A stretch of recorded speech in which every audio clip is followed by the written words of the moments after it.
Blog Talk Radio.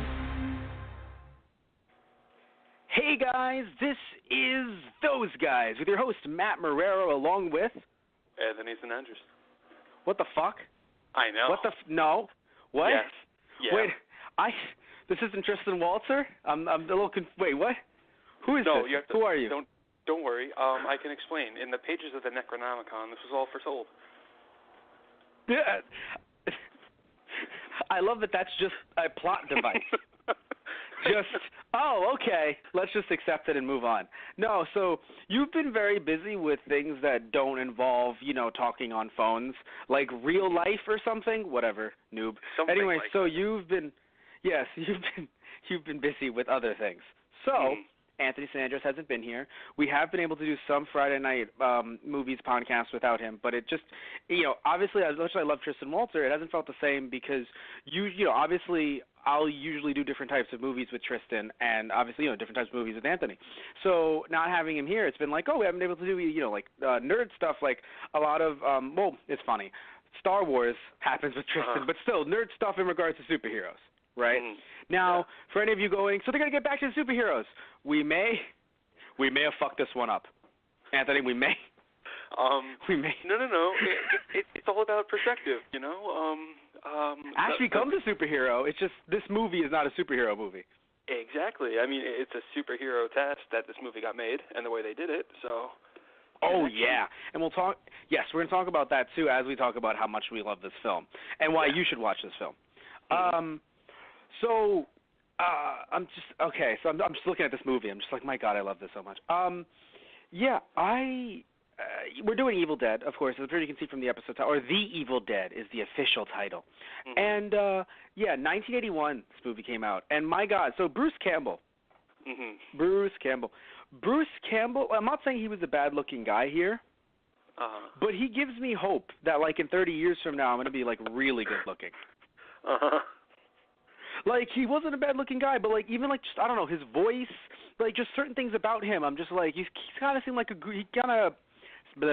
seems like a goofball in this film.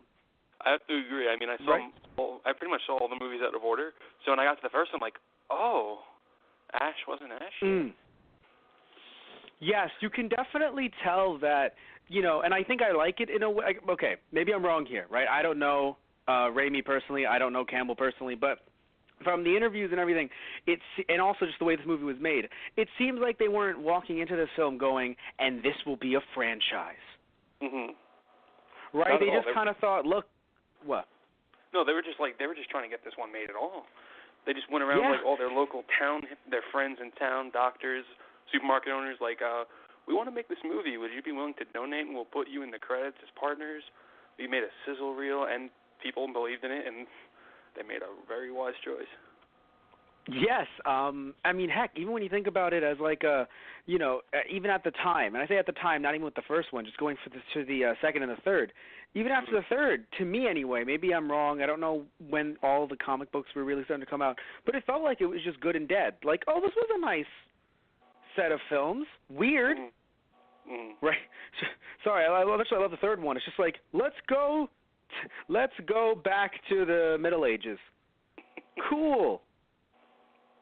No, it dawned on me while watching this film. I'm like, wow, Ash versus Evil Dead, and we're not going to try to spoil anything there, just putting it out there. Ash versus Evil Dead, the first time you get to see him actually walk around in anything that resembles, the real world. Pretty much, yeah. Yeah, it just hit me, because I'm like, right, this movie starts off, they're in the pickup truck, then they get there, then they don't leave for, 2 movies. And I'm like, damn, guys. But yeah, so, yeah, they were just trying to get this movie made any way possible, even if you have to blind the cast members in any way possible. By the way, so I don't know if you know this story. I'm not referring to, the blood gushing on their face, oh, no, they can't see. I'm referring to the thick contact lenses that anyone who played a Deadite had to wear. Wait, what? Apparently the contacts, the red contacts, were so thick that certain cast members, I forgot which ones exactly, but if we're thinking red, then it would probably be Cheryl's, locked up, chained in the basement, in the cellar. She basically said that it caused her I guess it was like partial retinal damage. Did it really? They were so fucking thick. Holy I mean, you saw those red eyes. Yeah. Yeah. Shit. Also, another thing I want to mention, and I made this joke on a Let's Play that I was doing. Yes, it'll be out by the time this is out. So, because we're recording this in advance, and also that episode was filmed in advance. But everything will work just fine, guys. It was a Link to the Past, right, on Matt Beats Games from His Childhood that we have over at Those Guys Play, and our YouTube channel. So, I made the joke like there was like some text that said like, "Oh, go find the Zoras at this lake," and I was like, "What the fuck's a Zora?" And then I remembered that back in the day, game manuals had all the like monsters listed and shit like that, and you'd kind of like know like, oh right, that's what this is. And playing this in 2017, I just didn't know what it was, right, or how it looked or anything like that. Looking at this film, while it wasn't a popular film exactly, it did get picked up and shown. So like obviously a description of like, oh yeah, Cheryl is Ash's sister or something like that. At least I would assume you would. But going into this movie blind, you don't know anything other than like, okay, clearly that one's girlfriend, that one's girlfriend, or at least they're hitting on each other, and then she's the odd woman out, Cheryl. Yeah. Now, after watching stuff like Ash vs. Evil Dead and just the second and third film, you really get a lot of clarification on Cheryl. Because I got to be honest with you, just walking to this, if you're blind, don't know what's going on at all, I did not realize that Cheryl and Ash were related. Neither did I, honestly. Yeah. And I don't know, maybe there were other cuts of the film that were going to make that a bit more apparent, right? But with what was, I don't know if there's anything like left on the cutting room floor about that. But yeah, I did not pick it up until I think at one point they mentioned it in this film, right? There was one. Wasn't there a line where he called her sis or something like that? Yeah, like that's it. Mhm. Like, and it's funny because like back then I'm just like anyone could call anyone sis. Mm-hmm. Hey sis, what's up? And like not even be weird. Yeah. So like. It's just it was a very strange movie in that way where like they didn't really focus on the characters, but I have to admit, as much as I wanted some more depth into some of them, I have to say that I do like the pace. Like when it picked up, it fucking stayed there. Yeah. Like some movies, like I feel like they really try to have the action pick up, and then like, okay, we're gonna take a little cool down break here before we really get intense. I felt that there were like no cool down, like there were no breaks at all. We're gonna. It was just. Yeah, and I think it was. I think they did really well with what they had, and it's funny because I would argue they had nothing because. Like, obviously, like you said, they went around for donations, everything like that. But also, it's just, it's 1981, too, so, like, you can't go that heavy with CGI because if you do, then you'll look like the end of Ghostbusters, something that Tristan Walter and I did on a Friday Night Movies podcast, I think a month or two prior. And it was just, it didn't look good at the end, even with all the money that they had. Sony had that. Mm-hmm. And it still didn't look that good. Yeah. So I think that anyone who might want to complain about the quote-unquote effects in this movie, right, I think that they did the best with what they had. Mm-hmm. And it was a great B movie. Definitely. Yeah. Speaking of the stories, though, that you mentioned earlier, did you hear the story of the premiere for this movie? Because I think it was one of my favorite stories. I did, but I cannot remember it. So please tell me about the premiere. Sam Raimi wanted to have, like, the most theatrical premiere that it could have. So he made custom tickets for the premiere. He set up wind tracks in the theater. He also ordered ambulances to stay outside the theater to build atmosphere for people coming in to get really freaked out by it, which is probably one of the best things I've ever heard.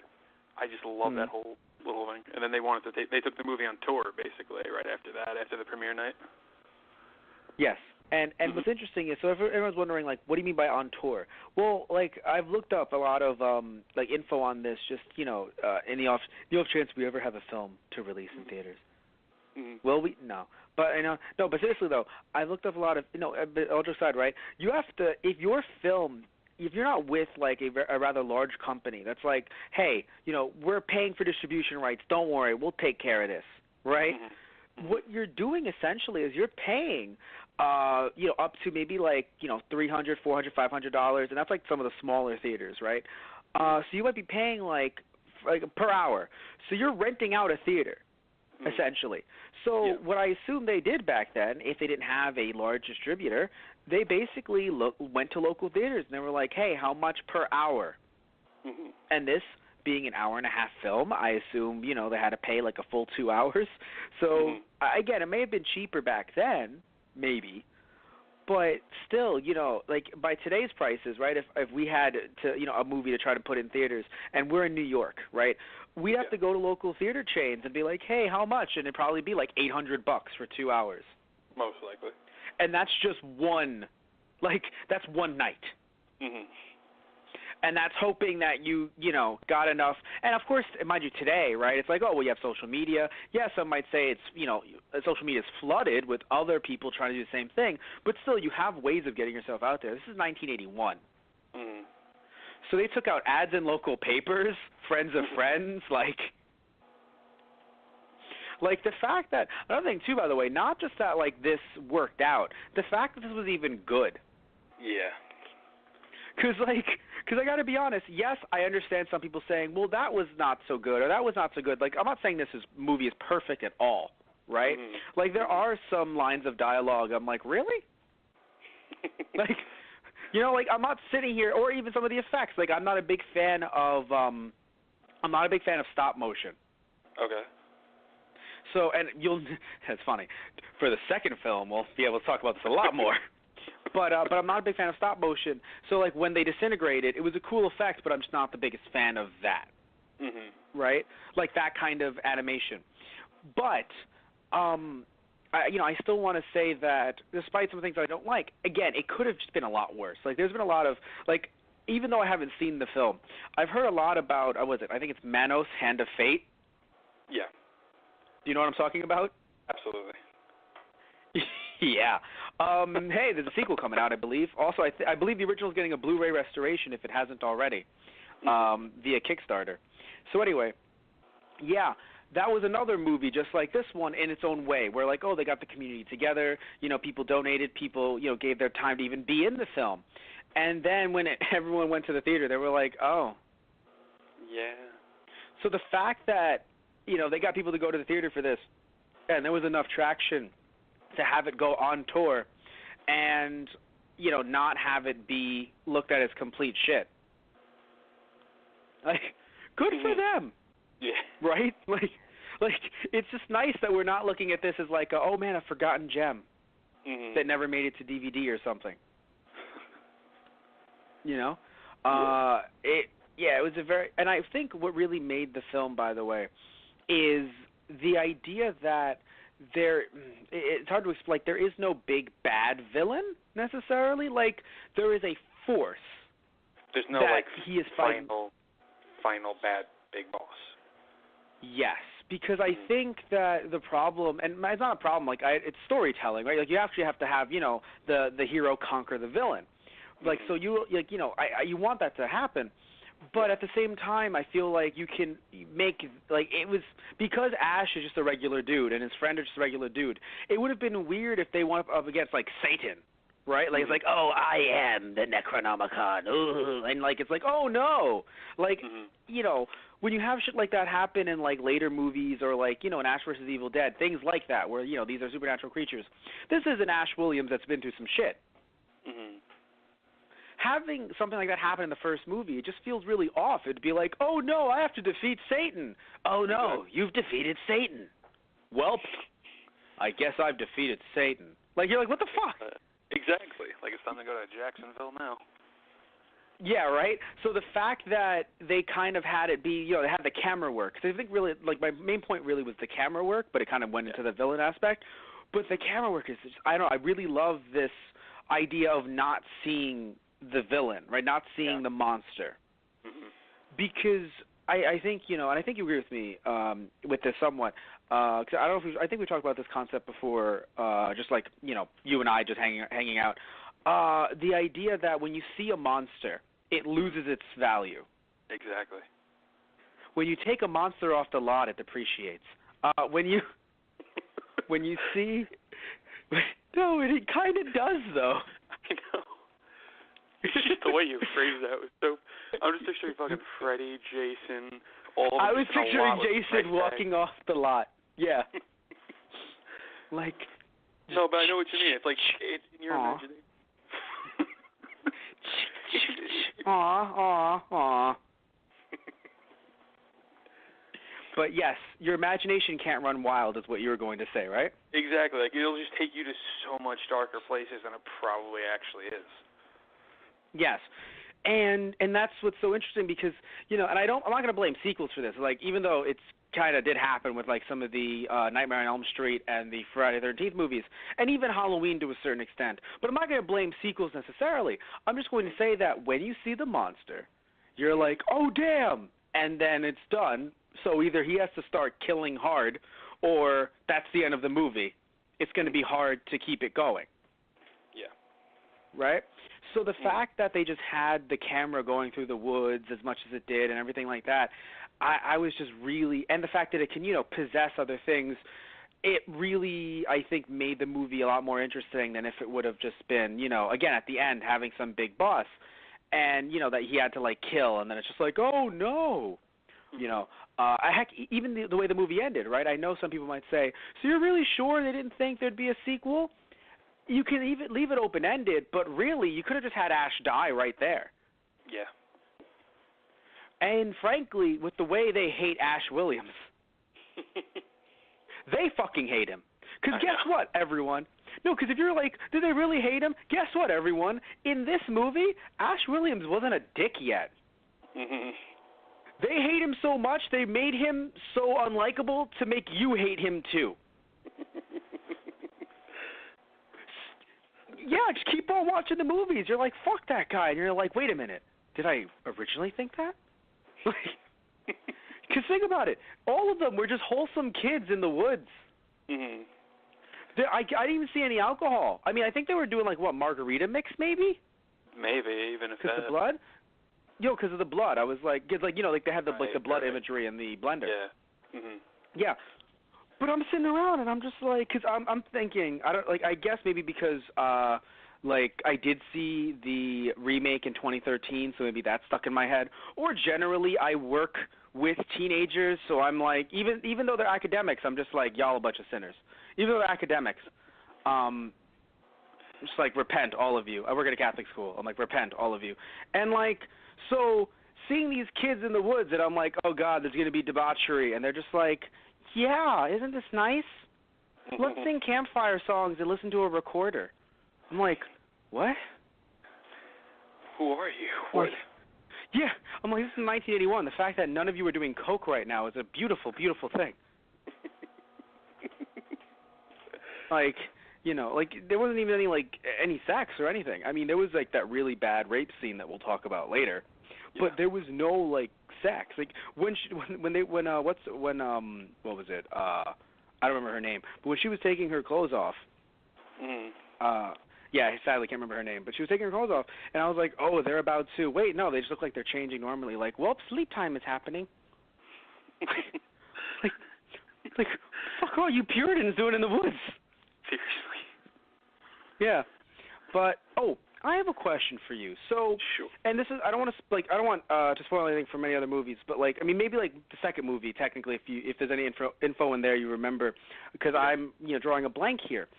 So I was always under the impression that, and even Ash vs. Evil Dead kind of made us follow along with this narrative a little bit.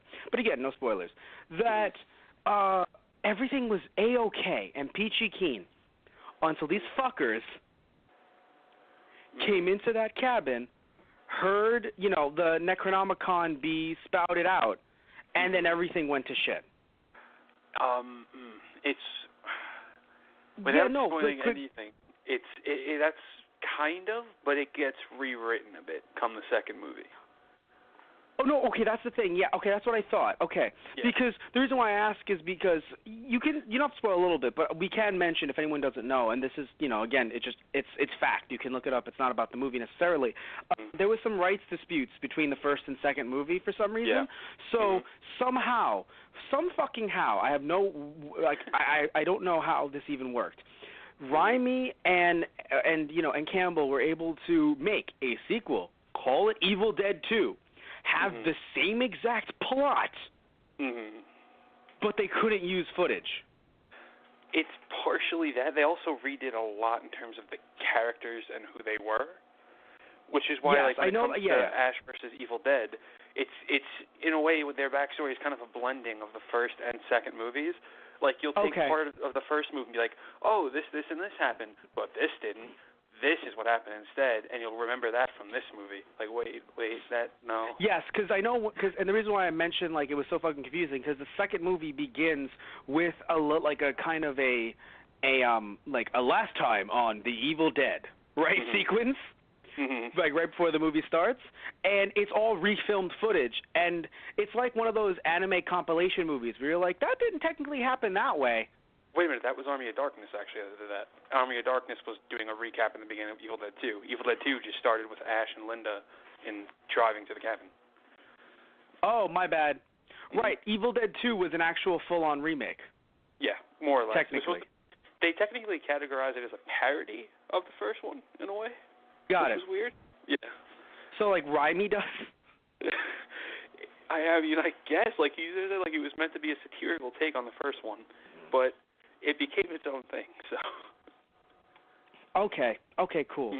Yes, because I have to be honest with you, I remember parts of Evil Dead 2, but not the original premise. So, like, even it being like a remake, I was like, oh, shit, right. Because in my head, I was like, they couldn't have remade the entire movie. No, Matt, they remade the entire movie.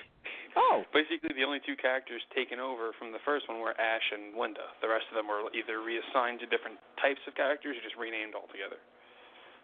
Got it. Okay. So, but Cheryl existed? Not in Evil Dead 2. That's what I mean, like when they took things from Evil Dead 1, applied it to Evil Dead 2. Yeah. Matt forgot things. It's been years. So anyway, So it's funny, too, because, again, like, even based on the first movie, you can barely tell that Cheryl and him are related. Yeah.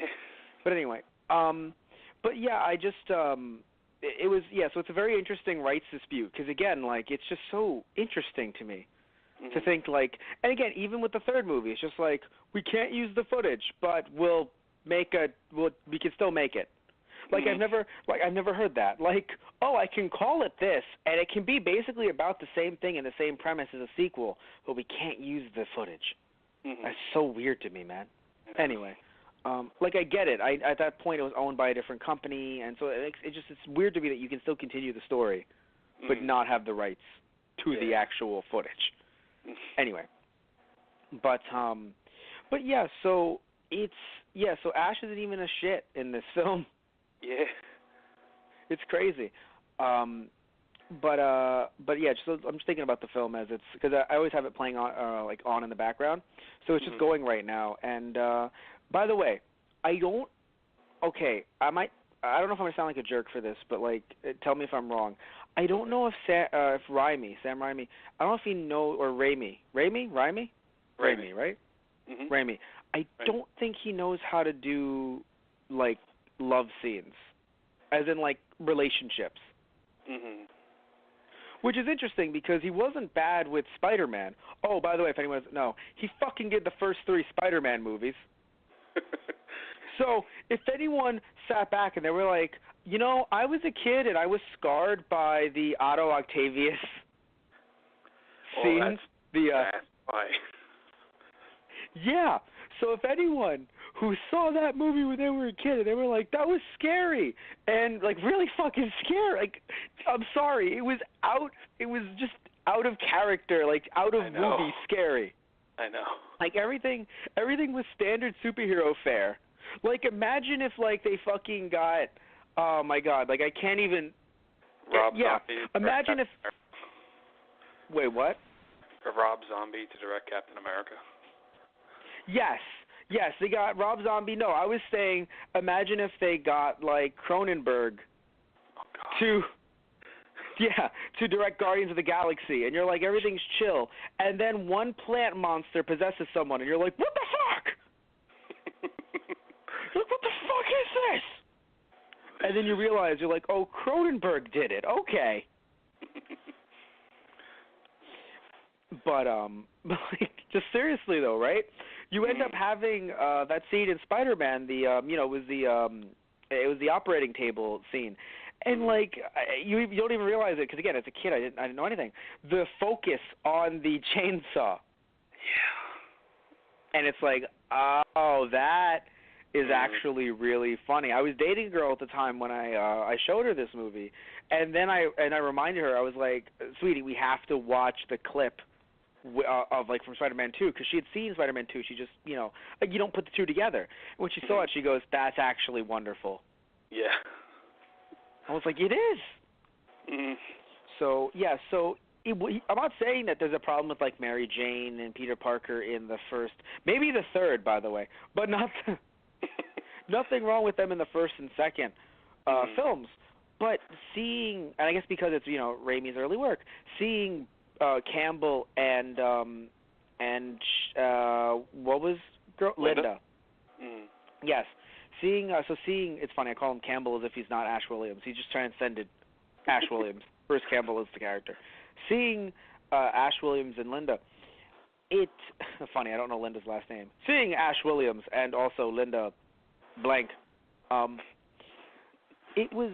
It's like I think just I don't know if you noticed it, but like just the focus on their eyes and everything, like it just made it seem more horrifying than beautiful. I feel like that was the point, though. Like if it was any other horror movie, they may not have done that. But I think Raimi just wanted to focus on the pure horror aspect. I don't think he really wanted any kind of romance to like shine through, I guess. Oh, well, but that's fine. But then, like that scene, though, I'm talking about the scene specifically where he gives her the bracelet, or sorry, the necklace. Oh, okay. Like literally, it was like zoom in eye, gotcha. eyes. And I know it's supposed to be cutesy because again, the music and everything, like the cut was supposed to be like, isn't it adorable? But the way he panned from eye to eye and like the light surrounding the eyes, it just looked more horrible, like horrifying. Sorry, not horrible, horrifying, than actually like cutesy. Like, oh, look at the two of them. It was just like, someone's going to rant somewhere. Someone's about to kill someone.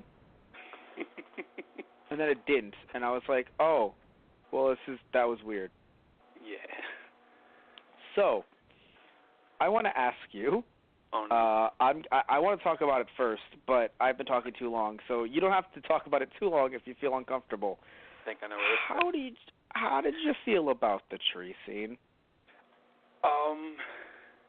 Like, okay. You know what? I'll just ask you one question. Sure. Did it feel necessary? And when I say necessary, I don't mean like the forcefulness I'm talking about just like something this big happening, like showing you that like, okay, you have to take this shit seriously. I think so. All right, but would you? Weird as that sounds. Yes, but not necessarily. Because here's the thing, man. I was in a weird way cool with the scene until like the actual rape happened, and I was like, this is not like, no, like just could we not? Yeah.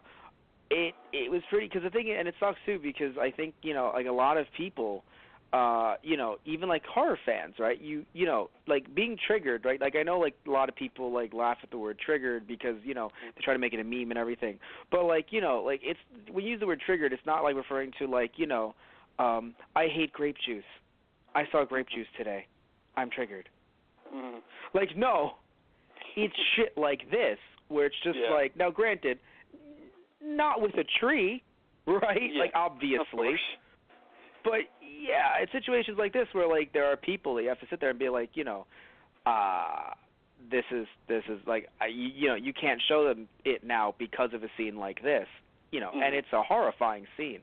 Now, granted, yes, their goal of being horrifying, you did it, right? Like, I don't think, like, I mean, maybe some people were like, oh no, but it's so fake, and you know, and it's like, well, yeah, it's a tree. Like, yeah, it's gonna be like, yes, Yeah.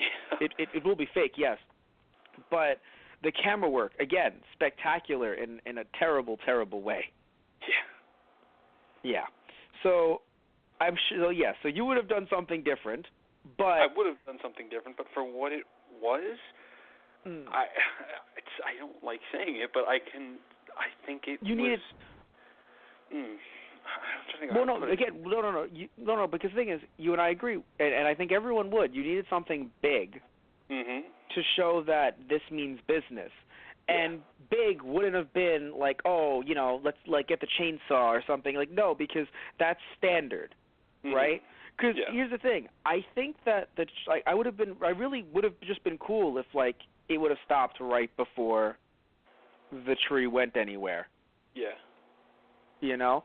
Although the way they filmed it, I mean, obviously they couldn't film it any worse, thankfully, because it would have gotten an N-17 rating, and they didn't want to go for that. But I have to be honest, in the weird way, I didn't even realize any, like, kind of penetration happened in a way until, like, it was kind of just told, like, because, you know, she obviously kept her underwear on. So I didn't realize any of that happened until, like, people were confirming, like, no, dude, that's tree rape. Yeah. Like, that isn't tree, like, attempted. No, that's tree. I was like, oh, fuck. Like, well, shit. Like, none of that, please. No. But yeah, so what I also didn't like about the scene is I feel like you can only go one of two ways with a scene like that. Either it's rape or it's tantalizing and sexual. Right? What do I mean by that? Showing her bare breast, especially covered that way, and then, oh no, it's wrapping around and pulling it off. It's still assault, and it's still problematic pre-rape, but like it's still like I don't know. It's like it's kind of like if it was replaced with ropes, it would just, you know what I'm saying? It would be less painful, and it would, you know, and you'd be calling it a blockbuster 50 Shades of Grey. Are you fucking serious? So, you know, if you replace it with, you know, with that, then it wouldn't have been, you know, it would still have been bad, but it wouldn't have been like forcible entry, like rape at that point. I would have been like, okay, this can be sexual to some. But once you did the rape, I was like, guys, like, you really shouldn't have had the bare breast thing. It's really it's not, like, I guess maybe they just wanted to throw you off and make you feel uncomfortable, and that's good, but, like, I feel like it sends a bad message. Yeah. You know? Like, you pick one or the other. Either this is going to be sexualized or this is going to be assault. Right? So, yeah, I feel like it started off like, which, again, maybe is what they were going for, right? They were like, no, we want you to feel like, oh, so is this going to be your standard, what the fuck? Right? Maybe, maybe. And if they wanted that, then, okay, you got me there, right? But, like, I still feel like it should be, like, one or the other. You know, that's just my take on it. Like, you either go for, like, oh, baby, or, like, no. No. Yeah. One thing I want to say, though, is, and getting the fuck off this topic, I've never heard Anthony squirm more in his voice. Like, I can hear you squirming. Like, and all you have is, like, you have, like, an Ash Williams figure looking at you on your desk, like, it's my fucking sister, man. No, you got the new figure, didn't you? No, I can't deny. I have fucking 4 of them, dude. Evil Dead 2 and the 3 Ash versus Evil Dead ones, and every one of them has a gun in their hand. So this isn't going to end well. No. I know you. I didn't realize you had 4, but I meant like you got the newest release. I don't know what it was called. What? They came out at the same time, so either Ash versus Evil Dead Hero Ash or Evil Dead 2 Ultimate Ash, whichever one you want to pick. Oh, okay, cool. All right, that's fine. But yes. So what I wanted to say was, you know, getting off this topic, but like still like talking about the film, obviously, because we're gonna have to do that. I really enjoyed how, again, you know, on a budget, right? Like, what can you do? You have Raimi realizing, and others, of course. You know, it's not like he's the only person that worked on this movie. You have others realize, like, okay, we have to like light this film and, you know, and have like smoke machines and shit. It felt like the entire movie is a fucking smoke machine. Just that was the monster. It's like, oh my god, this was a prequel to Lost. Anyway, it's a whole smoke scene. But also having the spotlights in the background too, like just having three people standing in front of the door, like with darkness around them or whatever. It'd be like, yeah, it'll be okay, or like well lit. It'd be like, all right, cool. But the fact that it was never really quote unquote well lit, like I say this because like there are some movies that it'll be like, in TV shows, and even at the time, by the way, it'll happen. So it's not like it's anything new. It'll even happen in the 80s. Be like, oh no, it's nighttime. But you're like, really? It's really fucking hard to tell. No, guys, we swear it's really dark here. Is it really dark? Like, no, I experience it all the time, like watching, movies now or TV shows now where it's like, guys, it's so late at night. It's like 1 a.m. And I'm like, you look like it is currently 6 p.m., right? And you guys maybe edited some light in post, or you're in a fucking warehouse somewhere. No, what do you mean edit? No. Exactly. But it just really feels nice to see, like, a movie like this where you can tell, like, you guys are in the fucking forest and you only have a few spotlights. Also, a fucking lot of fog machines. No, but seriously, you only have some spotlights, and that's it. Yeah. And I really enjoy that, dude. Like, I enjoy that a lot. Because, I don't want to complain that much about these movies. I already said it twice. But, like, seriously, it feels like they are in the darkness. And also, again, having the spotlight behind the three of them when Ash is trying to take Cheryl into the car. It's Cheryl into the car. It just looks so eerie. Like, I love that this movie just feels eerie. It is an amazing atmosphere that is set up through this. And it shows you that, like, a script matters, yes. But again, there's some things that I feel like people had a question about this movie or some weird lines, stuff like that. But when you end up having, like Cheryl screaming and just Ash standing there and then the lights are dimming and those are the only lights that they have, like showing everything that's going on and it's just darkness around them. It's such a beautiful atmosphere. But yes, so what I want to mention to you is I have a question for you. What's up? So at this point, obviously, in this film, Ash is not the chosen one. There is no chosen one, like, destiny around him, right?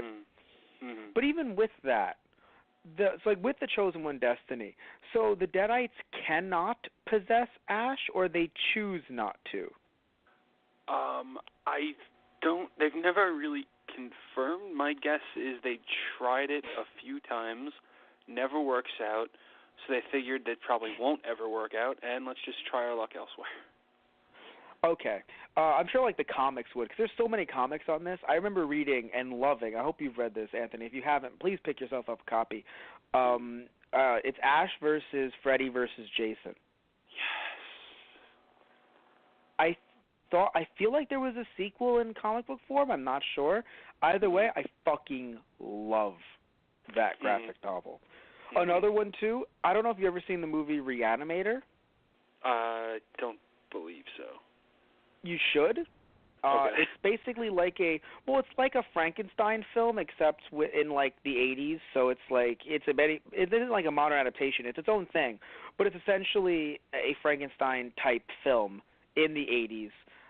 It's very well done, and there's actually a graphic novel called Ash versus the Reanimator. So I also want to pick myself a copy of that up as well, because that will be very interesting. Like, for me anyway. But definitely check out the Reanimator. It used to be on Netflix. I'm not sure if it still is. Netflix streaming. Anyway, so yes, the reason why I mentioned, though, the whole, like, possess Ash is because I know he's the main character, but when the movie starts out, it doesn't really show that he's the main character. And that's what I think is very interesting, too. Going into this movie blind, there is no official main character to me.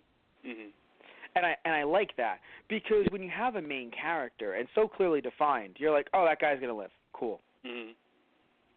It never felt like Ash was going to live. Yeah, pretty much. I honestly thought he was going to be the first to go.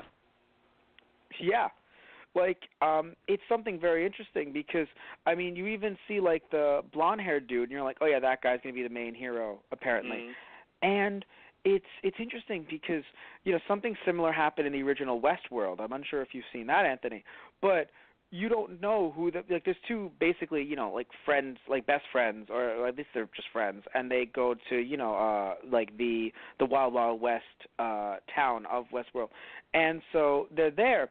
And actually, I think it is just called Westworld. I'm an idiot. Anyway, point is that they're there, and you don't know which one's the main character. And you're like, oh yeah, that one with the, you know, with the porn stash, he won't make it.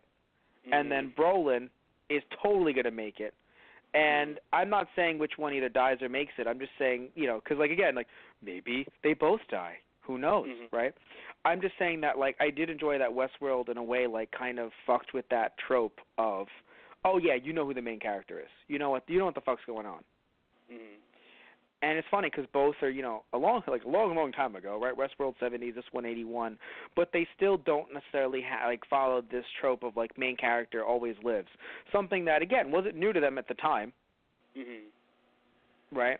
But I enjoyed that because again, if you don't know anything about Ash Williams, you don't know anything about Evil Dead, which I'm sure there are people out, even though I'm sure the Starz series, you know, has maybe got some more fans, you know, people made some more fans out of people. There are obviously a lot of people out there who are like, Evil Dead, what's that?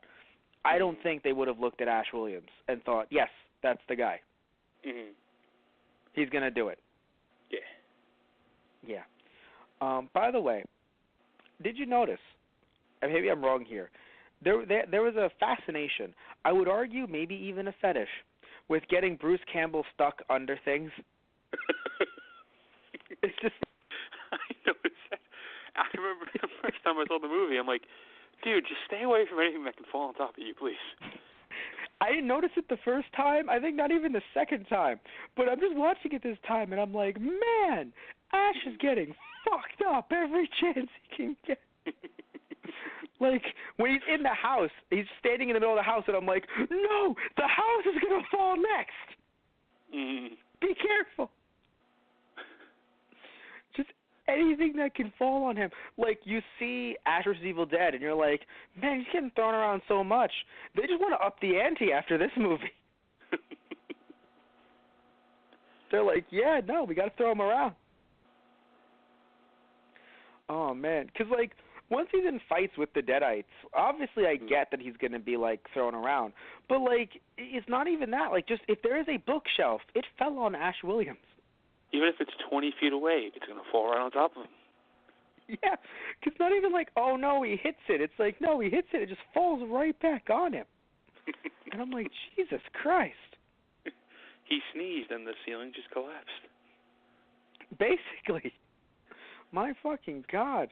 But, yeah, so we were talking about it earlier, and I just want to, like, so we were talking way earlier. You were saying that, yeah, they never really discussed, like, who started, like, what came first, the chicken or the Deadite. We don't know, like, was it the professor? Because technically the professor started it, right? Because, yes, in the recorder, he's like, oh, no, my wife. Just, so he was so frustrated. He was like, my wife, she's clearly dying. It's a sad, sad day for me and my family. Kids, say goodbye to your mother. Goodbye, Mother. That's my 5-year-old daughter. She's very upset by the news. Like, literally every fucking... He was so distraught. And, so, yeah. So, like, he obviously was like, yeah, no, my wife is possessed by these Deadites. So, like, yeah, or whatever the fuck... Because they didn't call it Deadites at the time. Whatever the fuck this is. Clearly it's in my wife, and it wants to kill me. Right? But...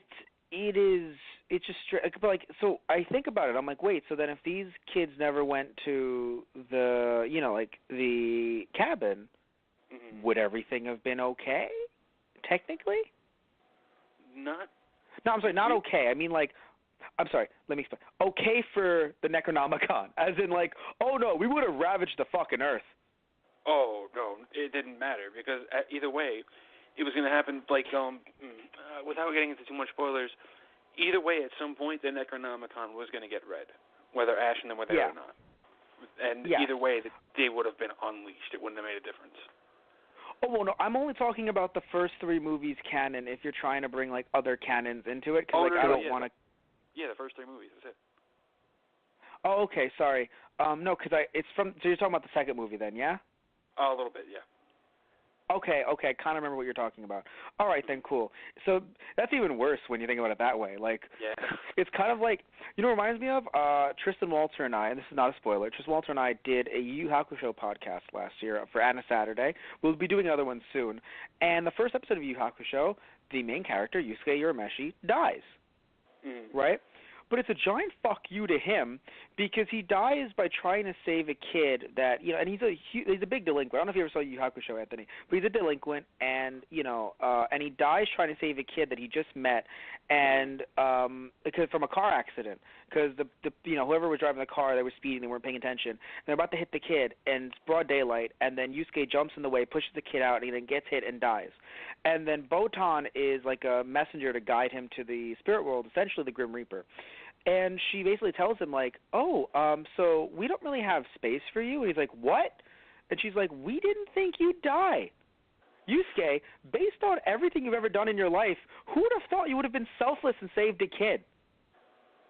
What the fuck? And he's like, well, screw you too, both, So basically, he's like, so what would have happened? And it was like, well, the car would have hit the kid, but the ball that he was holding would have bounced off, and he would have basically, like, escaped with no minor, like, no injuries. Oh my God. Just with some cuts and bruises. So the kid would have been even better if Yusuke didn't jump in the way.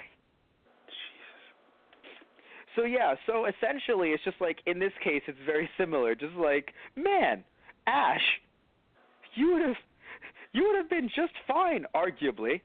Mm-hmm. Like, yes, the Necronomicon would have been red, but then that would have been someone else's fucking problem. Pretty much. Yeah.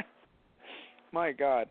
Another thing I like about this movie, you can tell it more in the second film, but you can definitely see a bit of it here as well. It felt like a fucking circus.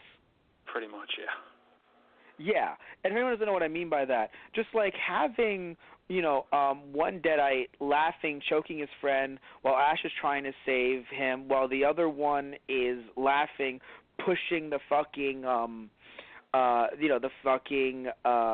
chains up and down while laughing, and they're all laughing. It just seems like a fucking circus, like a 3-ring circus, like it isn't real. Mm-hmm. Like, in my opinion, I feel like when you really get into this movie, you start to really think about the characters, and you're just like they would feel. You're like, is any of this actually fucking happening? Mm-hmm. Like, literally, this is a movie that, like, if someone woke up in the movie and it was just like, oh man, this is all a dream, I don't think I would have been mad. I wouldn't have either. Because it just doesn't seem real. Like, it seems so over the top and disgusting and just awful. Mm-hmm. That it doesn't seem real. Now, I have a question for you. Please help me out here. Okay. Why did Deadite chew off own hand?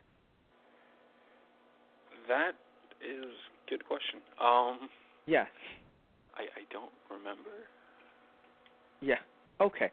No, because I'm watching it right now, and it's very confusing because, like, Deadite cut off own hand, try to grab the sword. Maybe it was easier for them to do that. But then Sword stabs Deadite in the back, and the sword seems to be very much like I'm the sword that can kill and purify you. But then Deadite not dead. I mean, it dead-ite, but it not dead. Yeah. I don't remember. No, yeah, that's the thing. Like, I'm watching the scene again, and I watched it just like 2 hours ago before the show began, because I usually watch the films a little bit right before the podcast will begin, so I'm not like the details aren't lost on me. But it really threw me off. I was like, wait, what was the? Because I got the purpose of most of what went on. I mean, granted, it's all fucking weird, but everything kind of did like have its place. Like, oh, that's happening because of this. This is happening because of this. But, like, at that point, I was really confused. Mm-hmm. Yeah. Because they don't really elaborate on the sword, and they kind of just, and I don't know if even the second film has the sword. I know. Should I think, or maybe I'm thinking of Ash vs. Evil Dead, but I know the sword does come into play. It's in some form. Yes. Okay. So I hope it is Ash vs. Evil Dead because it sounds familiar. Like the sword doesn't seem like it's gone completely, but obviously it didn't really do much in the first. It's funny. They had like that fucking. Oh, it's not a sword. It's more of a dagger. But they had that dagger, and it feels like it's going to be the end all, be all. And I wonder if they put that in as a joke itself. Like, oh yes, this sword, it's dagger. It looks so good. Fuck it. Use an axe. No, just standard old human axe. Mm-hmm. Dismember the fuck out of it. But yeah, no, as a B movie, it's just such a good B movie. And I say this as like the blood is going over the camera and the dude is clearly hitting the floor multiple times. I love it so much. See, this is why like I don't know why I'm taking the time to shit on George Lucas. This is why I love it. Matt, what do you do? No, because yeah, no, because like he's done some good things. Some. Damn it, we don't have any crickets on the soundboard. So he's done some good things. But the reason why I'm bringing him up is because I feel like I'm watching the Blu-ray version of Evil Dead right now. I feel like in his Blu-ray of Evil Dead, they would have cut out the sounds of the fucking axe hitting the floor. Mm. And like put like squelching noises or some shit like that. No, I'm just really happy that the creators like they did what they did. They know what they did. And they fucking stick with it. Pretty much. You know what I mean? Mm-hmm. Yeah. Also, by the way, very good Blu-ray version. Not sure if you've seen the Blu-ray version, but they keep all the grain intact. Really? Yes, which I liked. And one thing I want to mention is about the Blu-ray is that it was interesting, though, because they had to make a Blu-ray out of some scenes that couldn't really, like, they didn't work, as in, like, you can tell this movie in some ways, not in every single scene, but in some scenes, there are some shots that you're like, it feels like that's the best shot they could get. Mm-hmm. As in, like, shit, we're running out of time, that was a good shot, even though there's this, like, even though it doesn't look that focused or that clear. Yeah.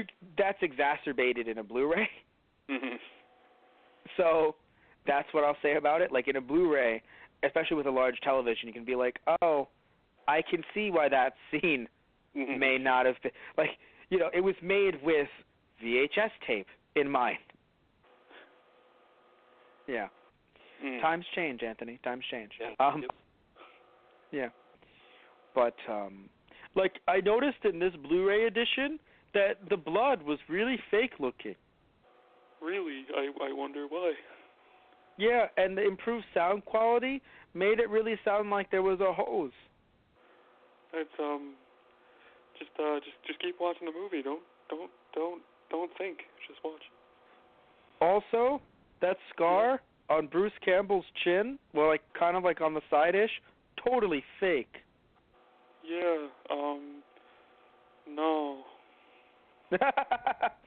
So I forgot how real that was, because you see it in Ash vs. Evil Dead, and obviously it's more protruding now that he's a little bit older.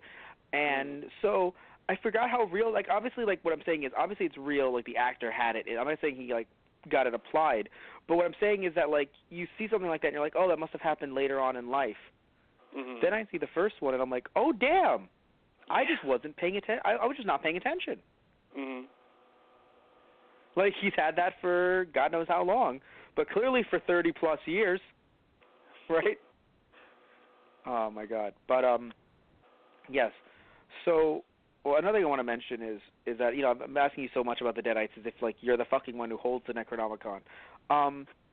It definitely seems like, not only in this movie, but, like, as the series goes on, the Deadites are, they've definitely fallen to this, like, people bring up this trope a lot, this idea that, like, oh, you know, hubris and general, like, I guess, like, their general egos stop them from actually getting the job done. Uh-huh. Because it feels like all they want to do it, like, not that I want to shit on Ash, you know, and his character, but in this movie, he's just some dude. Pretty but much. It really feels like they want to fuck with them so much that they're not going to do anything. Like, to actually, like, they're not going to kill him immediately. And the reason why I say this is because, like, just having, wow, I already forgot. Ash's girlfriend again. Show? Her name. Show? No, girlfriend. Linda. Thank you, Linda. Like, don't go there. Linda. She, like, just having her laughing, being my favorite character, by the way. Mm-hmm. But having her sitting there smiling and laughing to herself instead of, like, immediately eating the two of them. Mm-hmm. It's definitely, like, it's a very interesting situation because, you know, it feels like a lot of the time the Deadites just don't get the job done because they're toying with Ash or with, like, it feels like it gets to the point as the series and, you know, like, I say series, like, overall, the franchise goes on, it feels like they don't even want to kill Ash Williams, really. Mm-hmm. Like, they're just like, honestly, man, we just want to fuck with you. I mean, the way it, pretty much, if you just, like, looking at everything as a whole, all the 3 movies on the TV show, it seems like that is pretty much the status quo with the Deadites until they have someone to actually tell them, like, you need to do this or that. Like, if they don't have someone telling them what to do, they're just like, we're just going to fuck with you because we don't really care. Yes. Mm-hmm. Yes. Yes, definitely. It feels like they need that leader to control them. Yeah. You know? Yeah. No, I mean, again, I feel like in the first one they would have killed him, but again, it's just strange because, you know, like, it's funny. Once his friend gets hit, then main character syndrome kind of starts to set in. Yeah. I think. A little bit. Because, like, I feel like up until that point, what I said stood true, where it's like, there was no main character, and, you know, anything could happen. But then once his friend was, like, on his way to death, then it felt like the Deadites became too much, like, trying to mess with him. Because, like, once you had his sister trying to break out of the cellar, well, no, she felt like because it felt like she was actually bound the entire time. But then when she actually, like, her hand went through the floor, I was like, wait, so then you could have done this the entire time? Mm-hmm. You know, like, you really could have, like, released the chains the entire... And I guess maybe if they wanted to, like, they're trying to invoke a very, like, Exorcist feel. Mm-hmm. Where it's just like, you know, oh, why don't you get rid of the chains? You know, or not the chains. Why don't you get rid of the ties and bounds? And, you know, and it was like, that would be a very vulgar display of power. Right? Mm-hmm. Mm-hmm. So I do wonder if, like, that's how they live their undead lives. It's possible. Yeah. Mm-hmm. Well, because it seems that way as the show goes on. Like, they can possess anyone they want to, but they can't or won't possess Ash Williams. Mm-hmm. And that's Until that. The second movie, anyway. What? Until the second movie. Right, of course. That's, I mean, I didn't want to spoil, but yes, not like it's a big spoiler because again, try. There's a third one. Did they succeed? Anyway, so like sorry. But yeah, so they can try and you know as much as they want to, but it hasn't really happened, and it was very interesting, like a very interesting, I guess, premise, right? Like I have to admit, I really love the premise. Like just like, hey, let's take something in the public domain. Like I really love. This is why like I'm a huge fan and proponent of the public domain. Right? It's like you know you should only have your copyright for so long, and then once it goes into the public domain, it's good. Like, you know, your movie is not invalid, right? Like, if Mickey Mouse goes into public domain in the next, I think, 5 years, I think it's slated to go into public domain by, like, 2020 or a little bit longer. Maybe, like, 20 or 2022, right? Yeah. Once it goes public domain, it doesn't mean that every Mickey Mouse movie that Disney's ever made is invalid. It just means that you and I could be like, oh, shit, right? Like, we can make Mickey Mouse movies. We just would not, or use the character. We just would not be able to make it the way they have, and that's the thing too about copyright, right, and public domain. So, like, we could literally make a movie about the Necronomicon making zombies. We Pretty just much. can't make it exactly like Evil Dead. Exactly. Right, and that's what copyright's all about, right? So you're able to, you know, and I don't know when Evil Dead will, you know, the copyright will be done on that, but still, you know, all I'm saying is like when it comes to Necronomicon, right? Necronomicon, from the looks of it, is public domain because it's one of H.P. Lovecraft's works that is in public domain.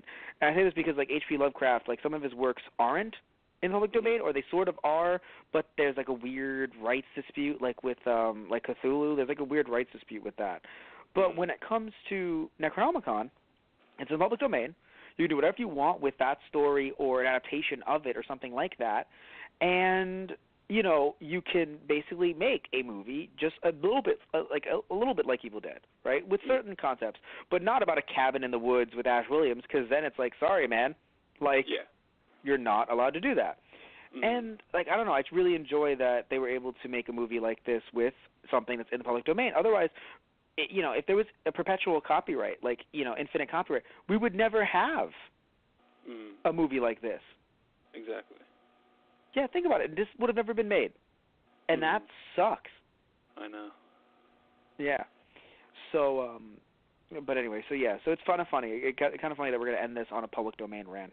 But, but anything before we wrap up, right? Anything you want to say about the film that you really enjoyed, that stuck out to you, that you thought was like the best thing? I mean, I think we pretty much covered it. The main thing that stood out to me when I first saw it was the camera work, of course. But I think I just want to say, if you haven't seen this movie, and for some reason you're listening to a review of it before watching it, just check out the movie. Yeah. Also, ours may be a little bit too in depth, but still, I mean, hey, yeah. But hey, some people really like spoiler-filled reviews. They just don't care. Yeah.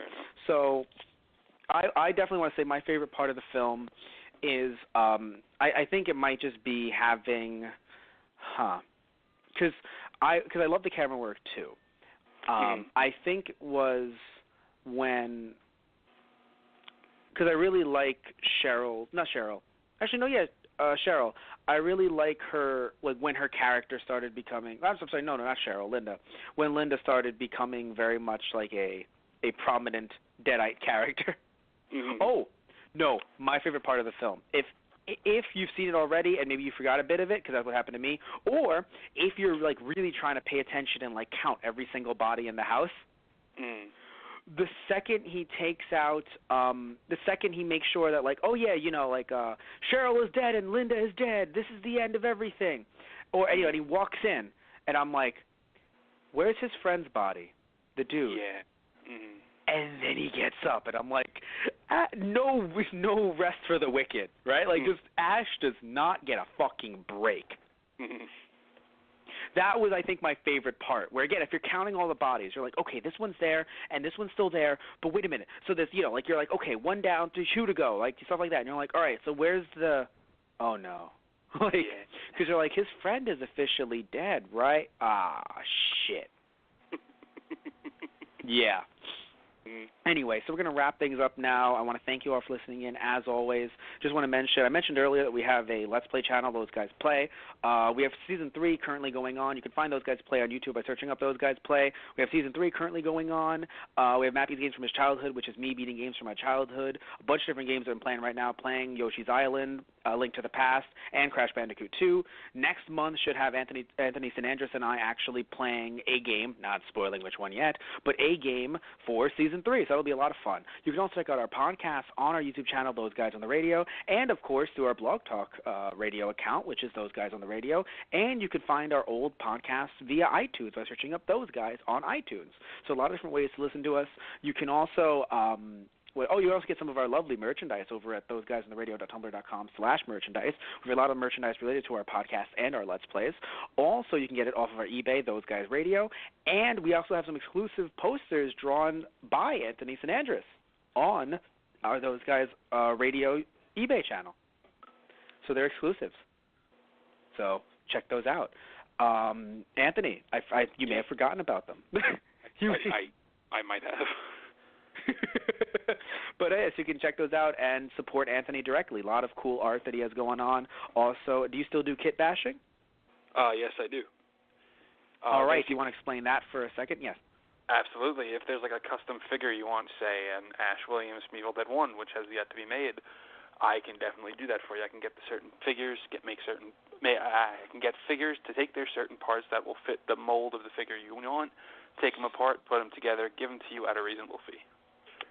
And also, he can, as not only reasonable fee, but like you might be thinking, oh, but what about the colors? You can also color them as well. Exactly. If you want a blood splattered, I can make whatever you need and want happen. Exactly. So how can they contact you for these commissions? You can check out my YouTube channel if you want. Send me a direct message. The YouTube channel is Tony L, TONI-EL. Or you can check out my blog, Geek for Life blog, the Geek for Life blog at blogspot.com. And remember, Geek for Life, the 4 is the letter 4. Number 4. The number 4, yes. Correct, the letter 4, yes. Yes. Yes. How much sleep have you had, Matt? Hey, Ashy! Like, that's fucking... I'm from 1 to deadite. I'm like deadite. That's how much fucking sleep I've had. So my eyes look like fucking Cheryl's. Just people look at me when I walk out. What happened to his eyes? So,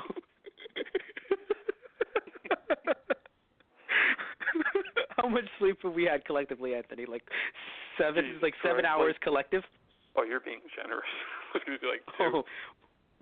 Well, collective, I said. You and I combined. I know. I heard. All right.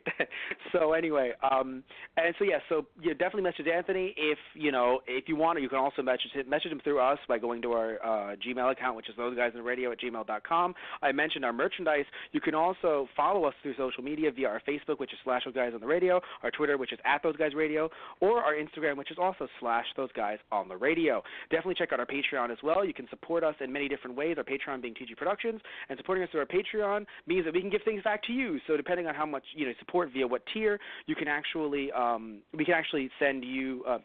We actually do podcasts for you or Let's Plays for you, depending on who you want to be on the show and what we want to talk about. Blah blah blah blah. So like certain games you can play or certain podcasts we can do, whatever it may be. Again, go to our Patreon, TG Productions. You can donate whatever you want to, and you'll really be able to help us out with our Blog Talk Radio stuff, as well as us getting future systems to do Let's Plays, right? So you can actually help us get something like the new Nintendo Switch or a capture card for our 3DS, right? So we can bring even more Let's Plays to you guys.